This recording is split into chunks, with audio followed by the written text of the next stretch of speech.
은혜의 테이블을 경험한 자라는 제목 가지고 함께하는 말씀을 나누겠습니다. 우리는 지난 4차례의 시간 동안 레위기에 등장하는 5가지의 제사 중 번제와 소제에 대해서 함께 살펴보았습니다.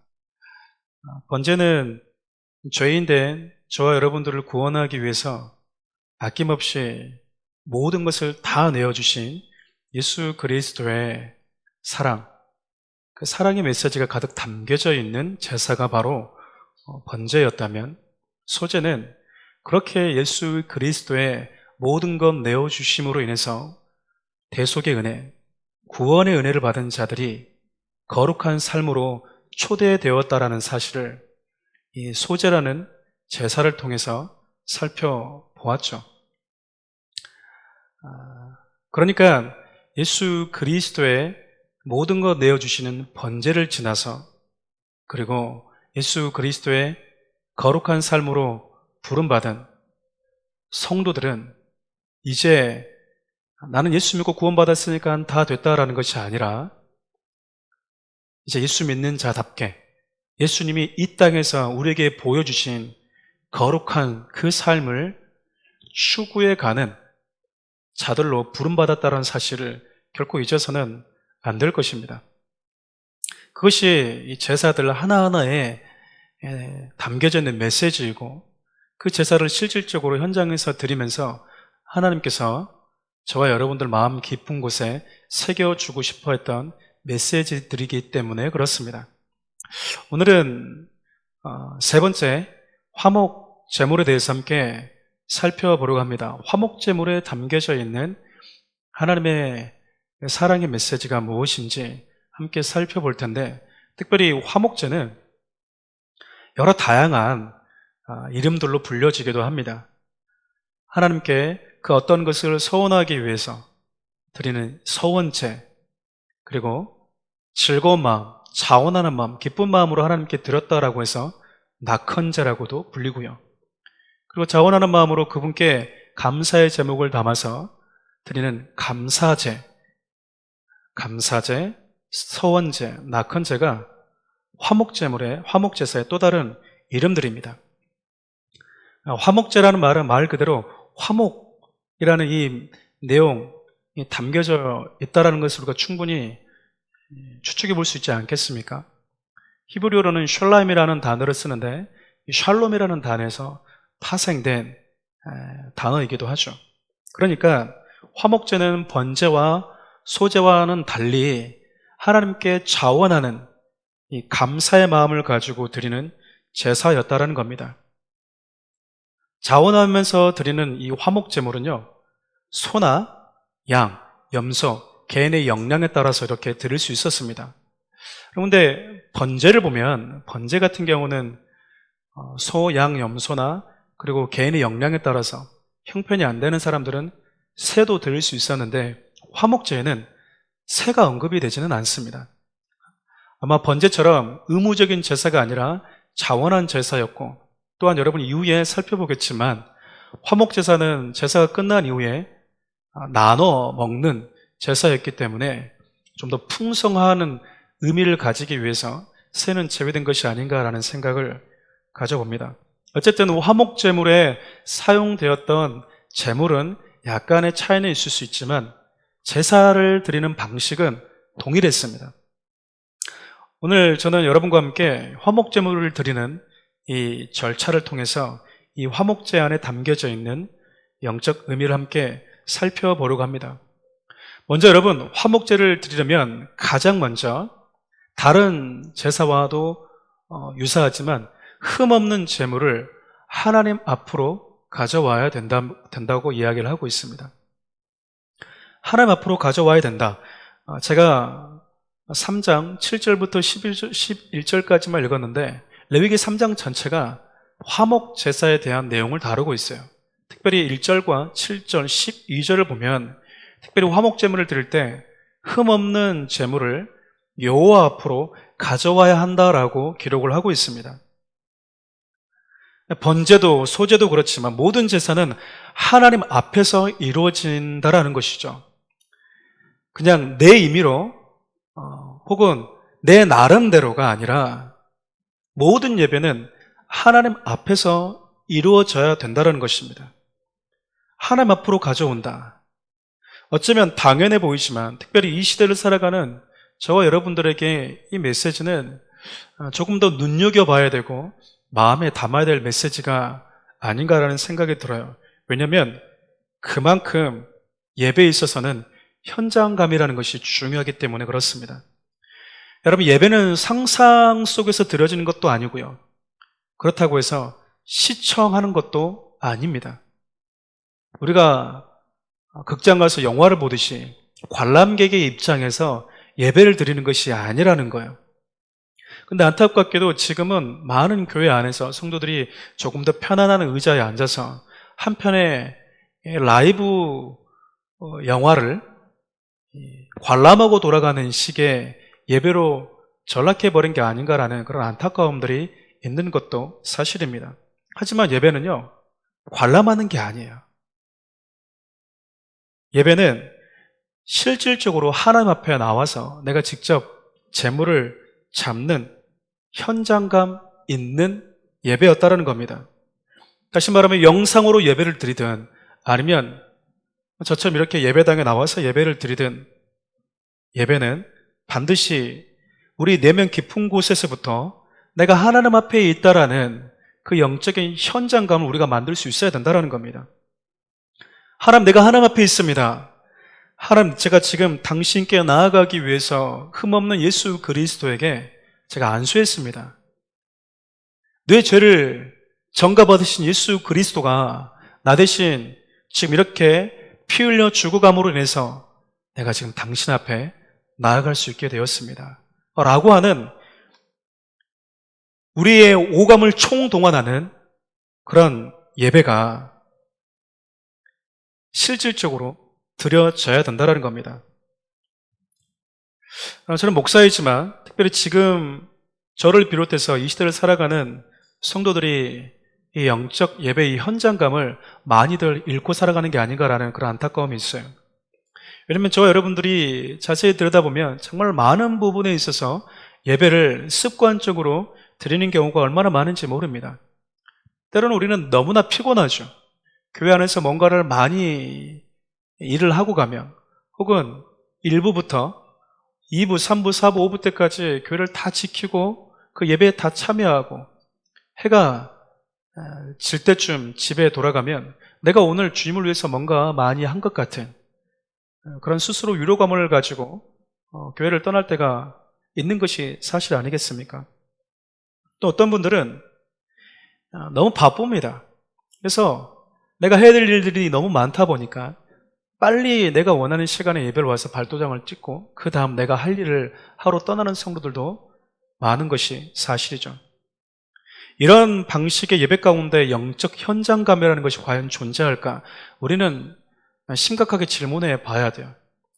왜냐하면 예배의 형식과 방식에 좀 차이가 있을 뿐 지금 레위기에서 드려지는 예배나 지금 저와 여러분들이 드리는 예배는 하나님 보시기에 동일한 예배라는 가치를 지니고 있기 때문에 그래요. 문제는 그들은 그 현장 속에서 실질적으로 뭔가 짐승을 잡아보면서 죄의 대가나 죄의 처절함을 그들 실질적으로 맛보았지만 우리는 예수 그리스도 인해서 모든 것이 다 성취된 지금 이 시기에 우리는 제사 지낼 때 예배 드릴 때 제물을 잡지 않아도 돼 라고 하면서 그 자유함을 누리지만 과연 그들보다도 더 나은 영적인 현장감 있는 예배를 과연 드리고 있는가라고 했을 때는 우리가 쉽게 그렇다라고 말하지 못할 것 같습니다. 적어도 레위기에 등장하는 예배자들이 드렸던 그 예배는요, 눈물이 있었고 슬픔이 있었고 아픔과 탄식과 통곡이 있었죠. 그러면서 또 그 눈물 속에서 하나님에 대한 감사와 그분의 대속의 은혜에 대한 감격이 그 감격의 눈물이 섞여지는 그 오묘한 감정이 그 예배 시간에 그 예배의 현장 가운데 있었다는 것 아니겠습니까? 사랑하는 우리 교회 성도 여러분, 모든 예배는 현장감이 있어야 됩니다. 때문에 여러분들은 영상으로 예배를 드리든 예배당에 나와서 예배를 드리든 내가 하나님 앞에 있다라는, 사도행전에 등장하는 고넬료처럼 내가 지금 하나님 앞에 있습니다라고 하는 이 마음을 가지고 주님 앞에 나와서 하나님의 임재에 압도되는 예배를 경험할 수 있어야 된다는 것이죠. 내가 당신 앞에 이렇게 나아갈 수 있는 이유는 나 때문이 아니라 예수 그리스도의 피 흘려 죽으심 때문입니다라고 하는 그 은혜를, 말씀을 듣는, 예배를 듣는 그 시간에 계속해서 상기시키는, 그리고 그 은혜의 마음을 가지고 말씀 앞에 서보는 그 영적 현장감을 여러분들이 만들어야 한다는 거예요. 그래서 우리 예배 시간은 전에 10분 전에 오십시오, 10분 전부터 기도하십시오, 5분 전부터 하십시오 라고 하는 게 무슨 말일까요? 내 마음으로 하나님을 초대하는 겁니다. 내가 지금 주님의 보좌 앞에 있습니다. 내가 지금 하나님 앞에 있습니다. 내가 당신 앞에 나와서 예배할 수 있는 것은, 여기가 성막은 아니지만, 성막처럼 뜰이 있고 성소와 지성소가 있는 것은 아니지만, 적어도 내가 교회 예배당 문을 열고 들어올 수 있는 이유는 주님의 은혜 때문입니다라고 하는 그런 감격과 그 은혜의 무게감에 압도되는 그 현장감이 저와 여러분들에게 있어야 된다는 겁니다. 그 영적 현장감을 우리 모두가 좀 회복할 수 있었으면 좋겠어요. 여러분, 두 번째로 흠없는 제물을 준비해서 여호와 앞에 가져온 다음에 똑같이 번제처럼 제물에 안수를 합니다. 안수한 다음에 그 짐승을 잡아요. 그 짐승을 잡게 되면 그 짐승의 몸에서 피가 나오겠죠. 제사장은 짐승의 몸에서 나오는 피를 제단 사방에다가 뿌립니다. 다시 말하면 하나님과의 화목은 우리의 죄를 짊어지고 죽으신 예수 그리스도께서 물과 피를 쏟아 주셨기 때문에 가능하다라는 거예요. 다시 말하면 하나님과 화목은 예수 그리스도의 피 흘려 죽으심이 전제되어져 있을 때 가능하다라는 것이죠. 바울은 에베소서를 통해서 저와 여러분들이 본질상 진노의 자녀였고 하나님과 상관없는 자였고 하나님과 멀리 떨어져 있었던 자라고 이야기를 합니다. 본래 하나님과 원수였고 본질상 진노의 자녀였던 우리가 어떻게 하나님과 화목한 관계가 될 수 있었던 걸까? 그것은 바로 예수 그리스도께서 어린 양 대신, 흠없는 어린 양 대신 예수 그리스도께서 저와 여러분들을 위해서 피 흘려 죽으셨기 때문에 그래요. 저와 여러분들에게 당신의 피를 뿌려주셨기 때문에 그렇습니다. 우리 에베소서 2장 13절 말씀을 제가 봉독해 드리겠습니다. 그러나 그때는 하나님에게서 멀리 떨어져 있던 여러분이 이제는 그리스도 예수 안에서 그리스도의 피로 가까워졌습니다. 하나님과 멀리 떨어져서 진노를 받아 마땅한 우리가 예수 그리스도의 피로 가까워졌다라고 이야기하고 있는 것이죠. 레위기 3장 2절과 8절, 12절 말씀을 보면 흠없는 제물인 소, 양, 염소를 화목제로 드릴 때 제사장은 반드시 그 제물에서 나오는 피를 제단 사방에 뿌리게끔 되어져 있습니다. 그러니까 흠없는 짐승의 이 피뿌림으로 인해서 우리가 하나님과 가까워졌다는 것이죠. 그러니까 제사장이 지금 흠없는 짐승의 피를 담아서 그 피를 제단 사방에 뿌리고 있는 것은 하나님과 저와 여러분들이 가까워지는 시간이라는 겁니다. 하나님과 멀리 떨어져 있던 저와 여러분들이 예수 그리스도의 십자가의 피 흘림으로 인해서 가까워졌다는 거죠. 그러니까 예수 그리스도께서 십자가에서 피를 흘리시는 그 시간은 저와 여러분들이 하나님과 가까워지는 시간이라는 거예요. 멀리 떨어져 있던 저와 여러분들이 가까워지는 그 순간이 바로 예수님의 몸에서 물과 피가 나오는 시간이라는 겁니다. 아프지만, 괴롭지만, 슬프지만 또 한편으로는 그 괴로움과 슬픔과 그 절망과 그 탄식, 그 안에 감사와 감격과 고마움이 묻어나는 것이 바로 지금 짐승의 피를 뿌리는 시간인 것입니다. 사랑하는 우리 교회 성도 여러분, 하나님은 레위기에 등장하는 화목 제물을 통해서 하나님과 멀리 떨어져 있는 저와 여러분들이 어떻게 그리고 어떤 과정을 거쳐서 다시 하나님과 가까워지게 되었는가를 우리에게 보여주고 있는 것이죠.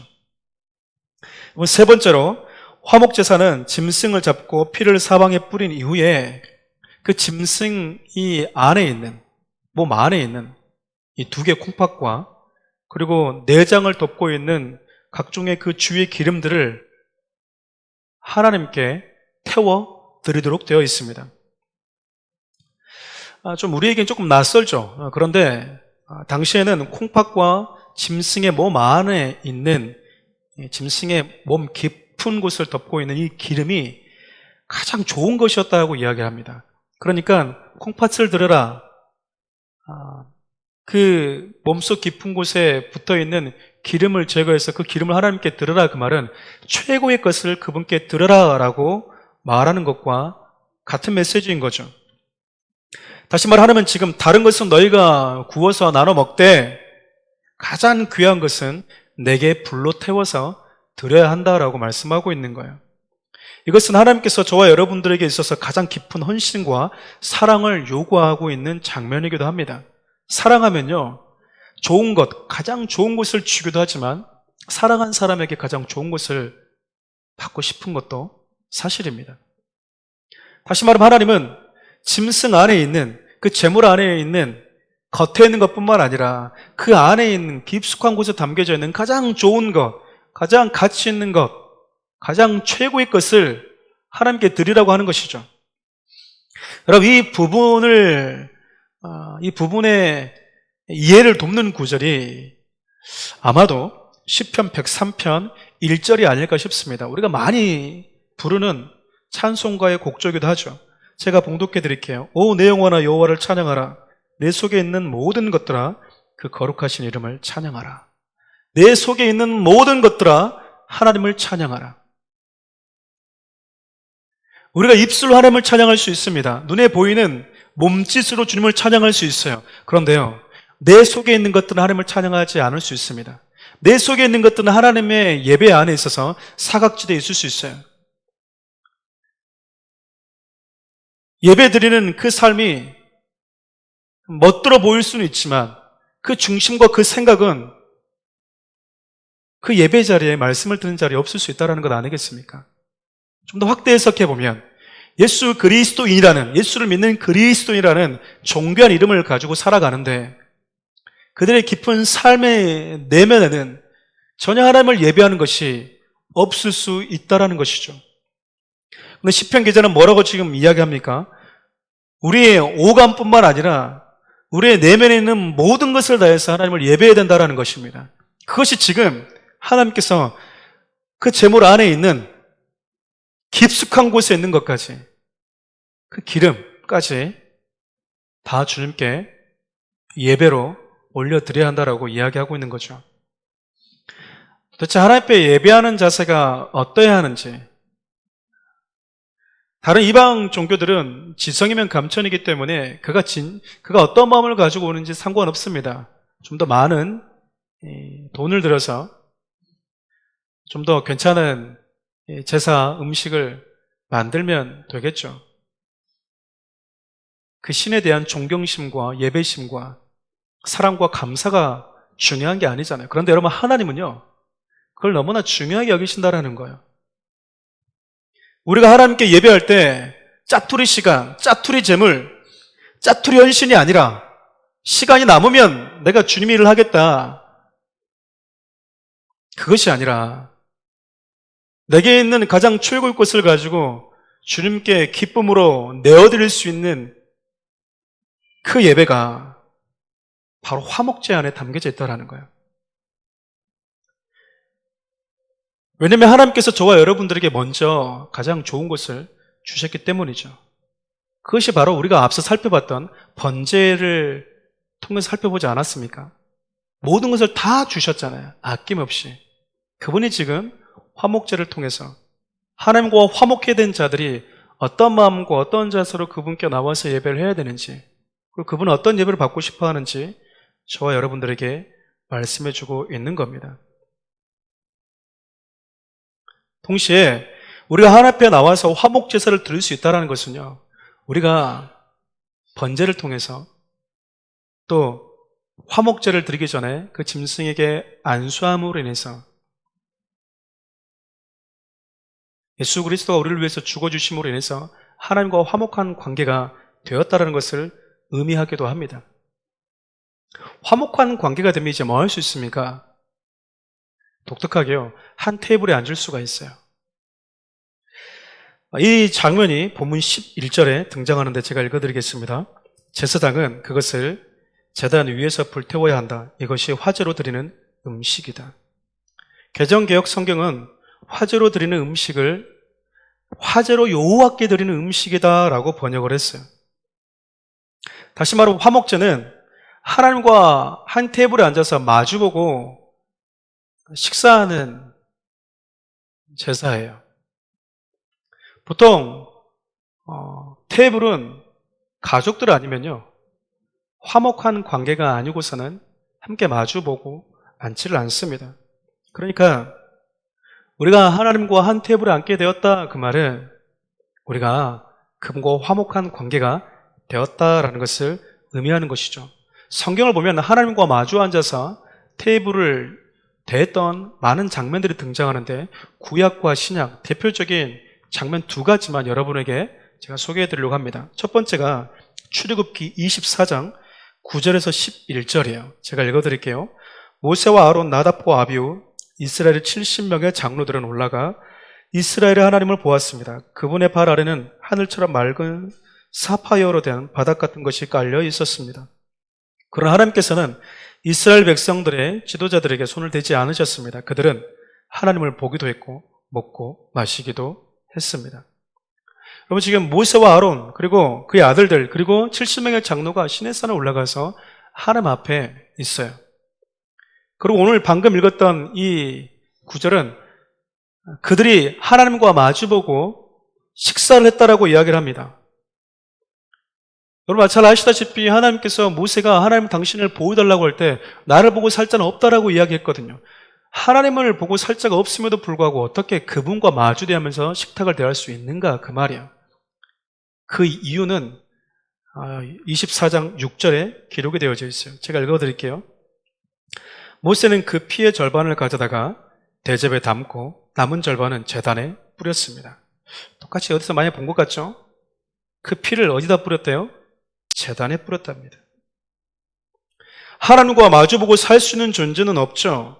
그런데 하나님과 마주보고 한 테이블에 앉을 수 있다? 여러분, 이것이 가능했던 이유는 모세가 흠없는 짐승을 잡아다 그 짐승의 몸 안에 있는 피를 제단 사방에 뿌렸기 때문이에요. 그래요. 흠없는 짐승의 죽음 때문에 하나님과 화목한 테이블, 그 식탁이 가능했다는 것입니다. 신약에도 이런 장면이 등장하는데 바로 여러분과 제가 잘 아는 최후의 만찬이에요. 예수님께서 제자를 불러놓고 마지막 6월절 만찬을 즐기시죠. 6월절에는 뭐가 있습니까, 여러분? 6월절 어린 양이 있잖아요. 고기를 먹지 않습니까? 무교병도 먹지만.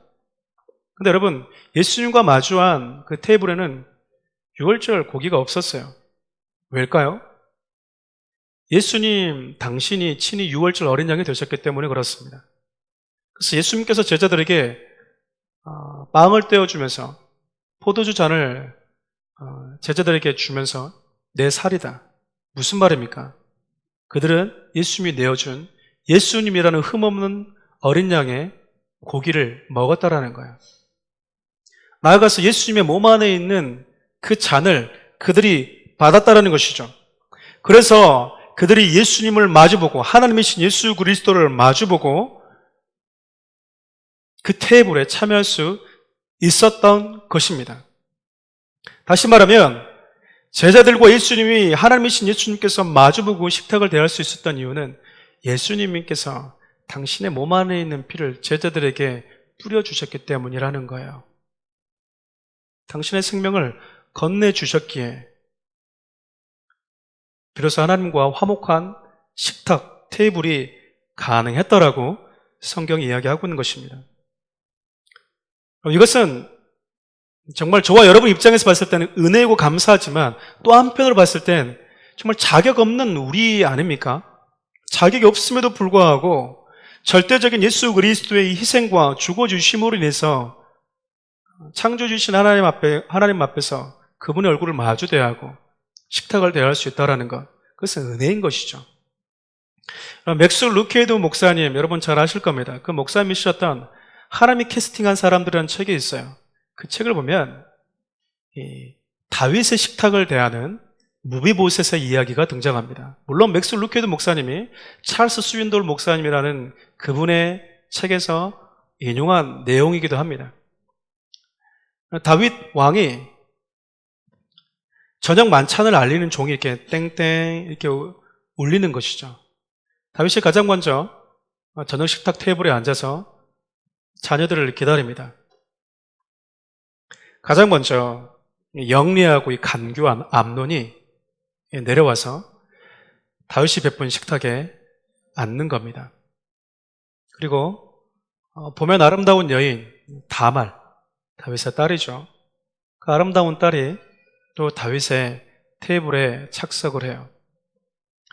여기저기서 이 책장을 넘기는 소리와 함께 얼굴만 봐도 천재, 뭔가 좀 비상치 않은 똑똑해 보이는 솔로몬이 또 아버지 다윗이 베푼 식탁에 턱턱턱 오면서 앉습니다.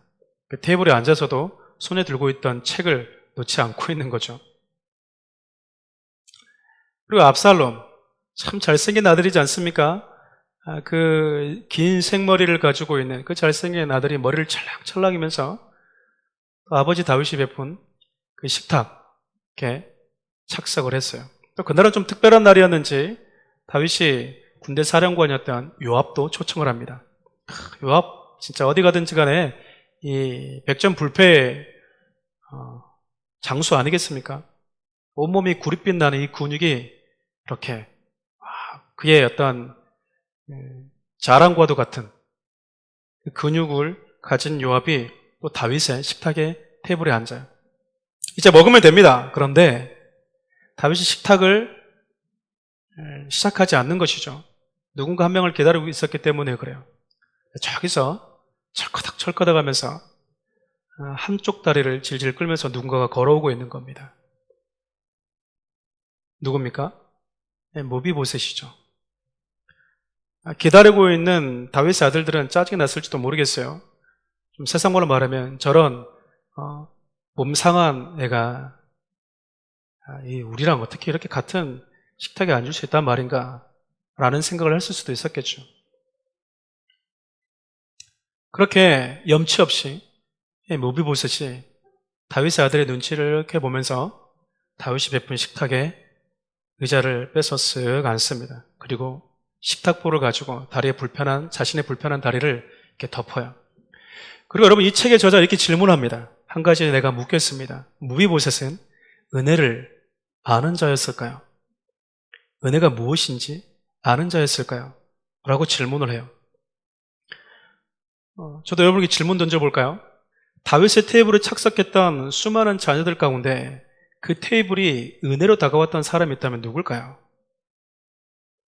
암논, 다말, 솔로몬, 압살롬, 요압, 그들은 자신들의 나름대로 의의가 있었죠.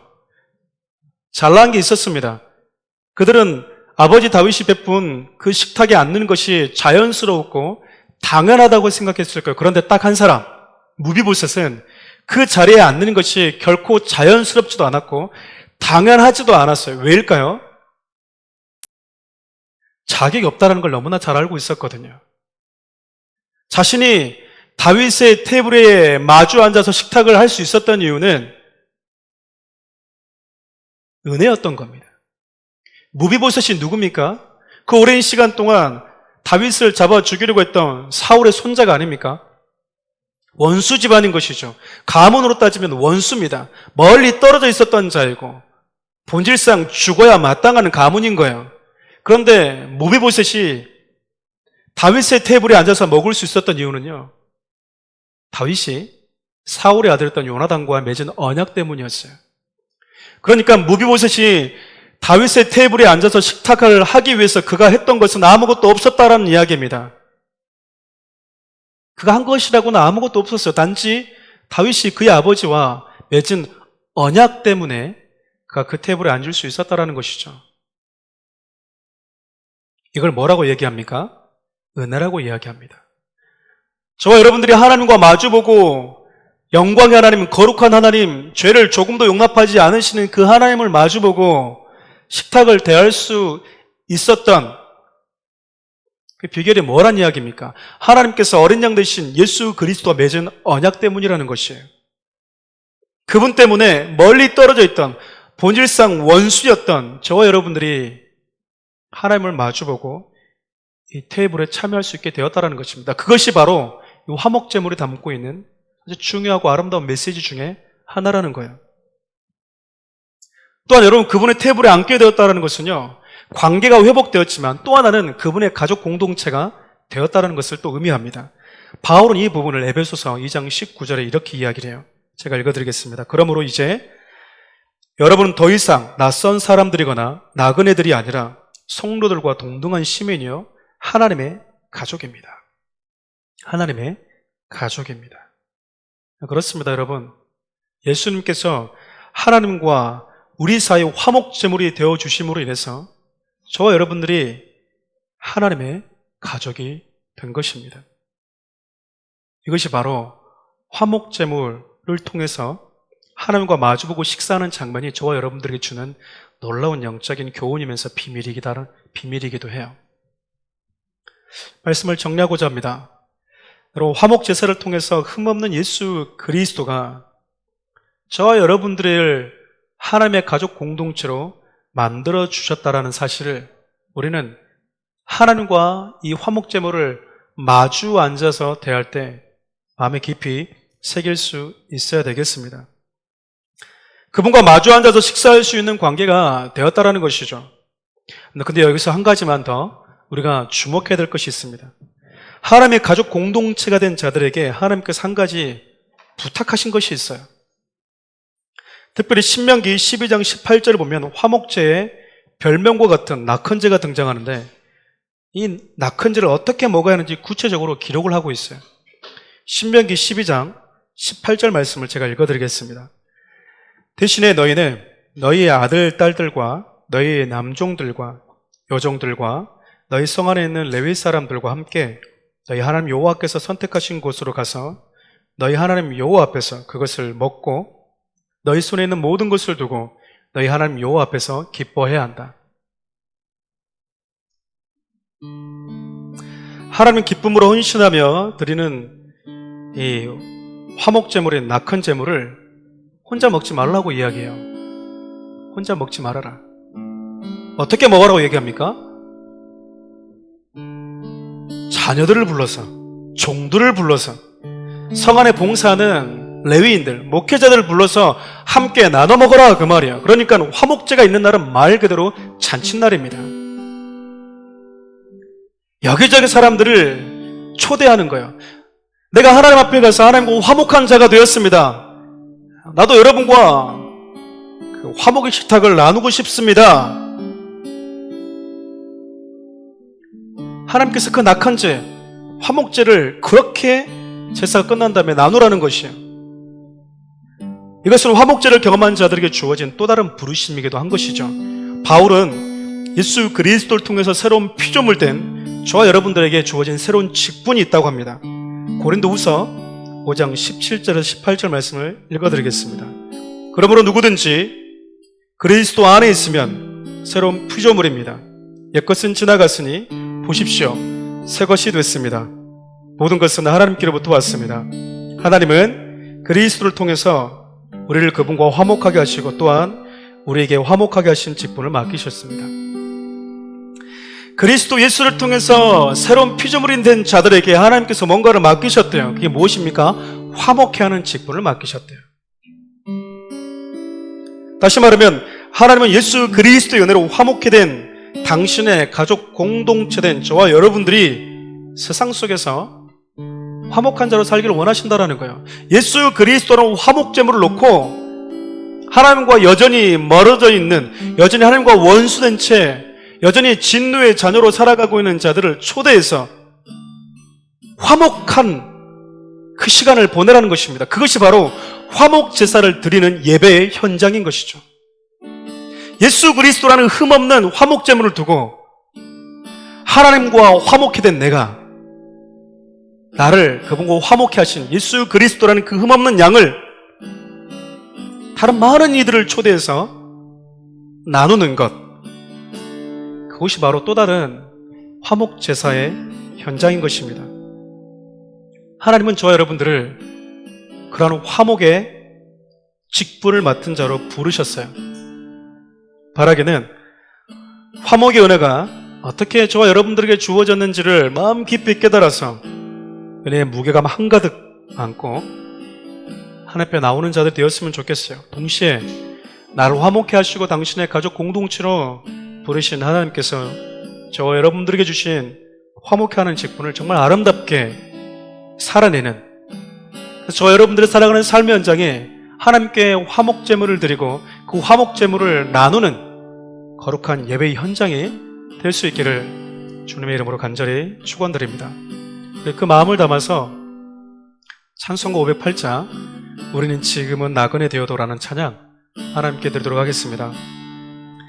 우리가 지금은 나그네 되어도 화려한 천국에 머지않아 가리니 이 세상 있을 때 주 예수 위하여 우리가 힘써이 하세. 주 내게 부탁하시니 천사도 음모하겠네. 화목케 하라시 그 주의 말씀을 온 세상 널리 전하세. 우리 2절 3절 함께 부릅니다. 주 예수 말씀이 온 세상 만민들 흉악한 죄에서 떠나라 하시니 이 말씀 듣고서 새 생명 얻으라 이 기쁜 소식 전하세. 영생의 복락과 영생의 복락과 천국에 갈 길을 만 백성 알도록 나가서 전하세. 주 예수 말씀이 이 복음 전하라 우리에게 부탁하셨네. 아멘. 주 내게 부탁하시니 천사도 음모하겠네.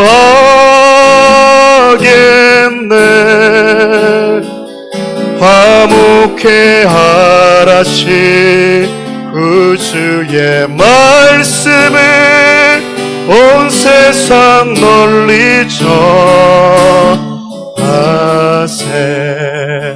아멘. 이 말씀을 붙들고 함께 기도합시다. 예배는 현장감이 중요하다고 그랬죠. 물론 우리가 함께 모여서 드리는 예배의 공동체, 이것도 하나님을 예배하는 현장감이 있는 곳이지만 특별히 오늘 화목제라는 이 제사를 통해서 하나님이 우리에게 예배하기를 원하는 삶의 현장, 예배 현장에 있다는 것을 우리가 또 한번 발견하지 않습니까?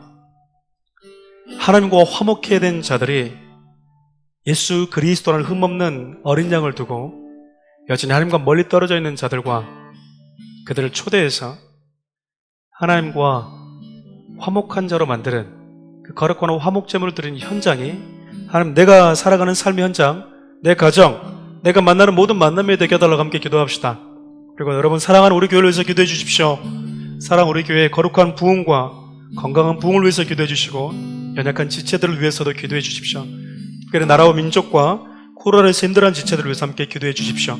우리 주 이름 한번 부르고 기도져 나갑니다. 주여! 하나님, 그렇습니다. 화목제물을 통해서 하나님께서 자격이 없는 우리를 하나님과 화목케 하신 그 은혜를 다시 한번 마음에 깊이 새기게 됩니다.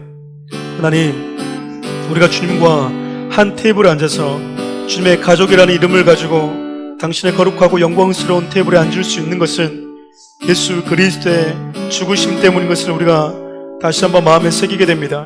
이제 하나님, 그 거룩한 예수 그리스도를 세상 모든 사람들을 초대하여서 그들도 동일하게 하나님의 테이블에 참여할 수 있는 자로 우리가 살아갈 수 있도록 그렇게 거룩한 화목의 직분을 우리가 가지고 살아가는 자들 될 수 있기를 하나님, 그래서 그 현장이 화목제를 드리는 예배 현장이 될 수 있기를 간절히 축원합니다. 하나님 바라기는 사랑 우리 교회 건강한 부흥, 거룩한 부흥을 주시고 연약한 지체들, 고통당하는 지체들, 하나님 여러가지 아픔과 슬픔을 당하고 있는 지체들을 위로하여 주십시오.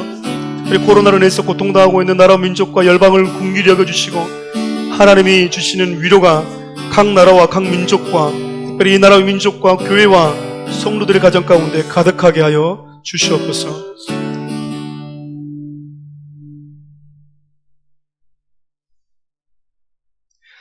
하나님과 화목한 제물 되어주신 예수 그리스도의 은혜와 부족한 자들을 새로운 피조물로 만드셔서 우리 각자의 삶이 또 다른 화목제를 드리는 예배의 현장이 되기를 간절히 바라시는 하나님의 사랑과 또 그러한 삶을 살아갈 수 있도록 날마다 우리를 도와주시고 이끌어주시고 인도하시는 성령 하나님의 다함없는 은혜가 코로나로 인해서 고통당하는 열방과 나라와 민족과 교회들과 특별히 사랑하는 우리 교회 위에 함께 하시기를 간절히 축원하옵나이다. 아멘.